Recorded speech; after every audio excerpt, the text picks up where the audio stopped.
Hello friends, நம்ம favourite சீரியல்லாம் அடுத்து என்ன சுவாரஸ்யமாக நடக்குதுன்னு பார்க்குறீங்க.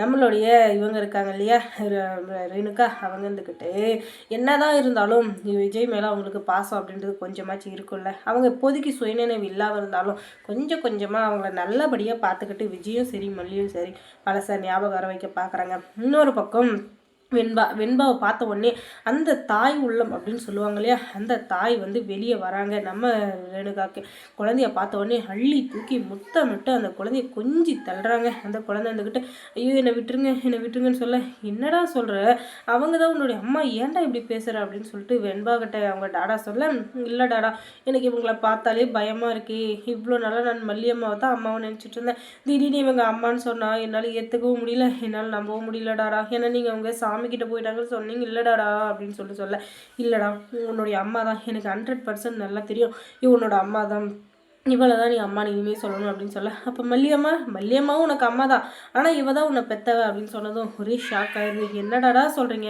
எப்படிடா நான் ஏற்றுக்க முடியும் அப்படின்னு சொல்ல, நீ ஏற்றுக்கிட்டாலும் ஏற்றுக்கலனாலும் இதுதான் உண்மை, நான் சொல்கிறத கேளு, கொஞ்சமாச்சும் புரிஞ்சுக்கோ, ரேணுகா தான் நம்முடைய அம்மா, அவளை நீ கஷ்டப்படுற மாதிரி எதுவும் நடந்துக்கூடாது, அவள் போக்குள்ள அவளை விட்டாதான் அவளுக்கு பழசெல்லாம் ஞாபகம் வரும், அதுக்கப்புறம் பழைய ரேணுகாவை அவள் திரும்பி வந்தா உனக்கும் சந்தோஷம், அம்மா கிடைச்சாங்கன்னு எனக்கும் சந்தோஷம், ஒரு ஒய்ஃப் கிடைச்சாங்கன்னு என்னோட ஒய்ஃபு, அதனால் எல்லாருமே சந்தோஷமாக இருக்கலாம் அப்படின்னு. அப்போ நம்ம மல்லியம்மாவை என்ன பண்ணுறது டாடானா, மல்லியம்மாவும் முக்கியம்தான் இல்லைன்னு சொல்ல, அதுக்காக மல்லியை நான் விட்டுற போகிறதில்ல அப்படின்னு சொல்லிட்டு இவங்க பேசியிருக்காங்க. கொஞ்ச நாள் இப்படியே போகுது, நம்ம மல்லி இருந்துக்கிட்டு நல்லபடியாக பார்த்துக்கிறாங்க. ஆனாலும் இப்போ கொஞ்சம் கொஞ்சமாக ஞாபகம் வர விஜயை தம் பக்கம் இழுக்க பார்க்குறாங்க நம்மளுடைய ரேணுகா. ஏன்னா என்னதான் இருந்தாலும் அவள் தானே முதல் பொண்டாட்டி, அதனால் அவளுடைய ஆக்கிரமிப்பு முழுக்க அந்த விஜய் மேலேயும் வெண்பா மேலேயும் தான் இருக்குது. வெண்பா எப்படியாச்சும் நம்ம பக்கம் இழுக்கணும், அதுவும் இல்லாமல் விஜயை நம்மளை பக்கம் விட்டு போவிடக்கூடாது, அதுக்கப்புறம் அந்த மல்லி தானாக போயிடுவோம் அப்படின்னு சொல்லிட்டு நினச்சிக்கிட்டு மல்லி மேலே ஒரு கேஸை போடுறாங்க.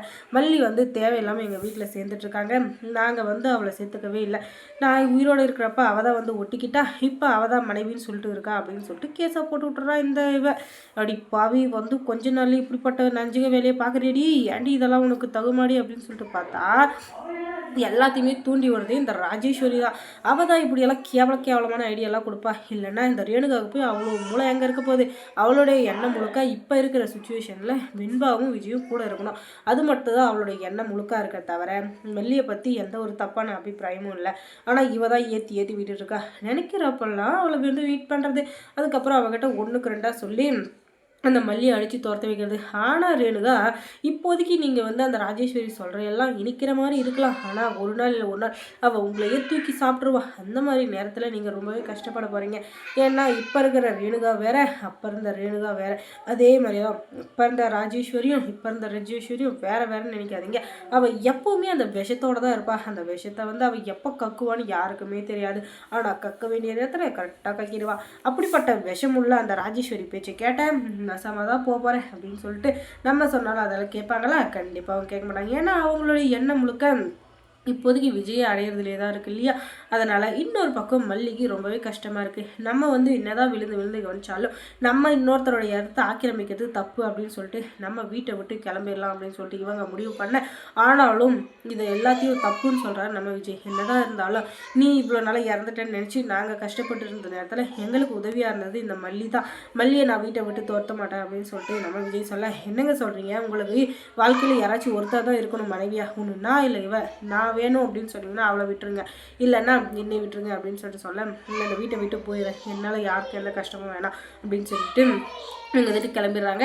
இந்த இதில் ரேணுகா தான் ஜெயிக்கிறா. இந்த கேஸில் அவள் ஜெயிச்சதுனால அவள் அந்த வீட்டில் இருக்கா.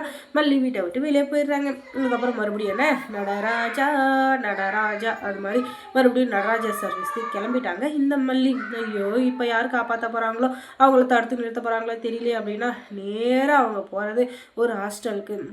இந்த ஹாஸ்டலில் போய் தங்கிட்டு அவங்க பெரியம்மாவுக்கு ஃபோன் பண்ணி நடந்த எல்லா விஷயத்தையும் சொல்கிறாங்க.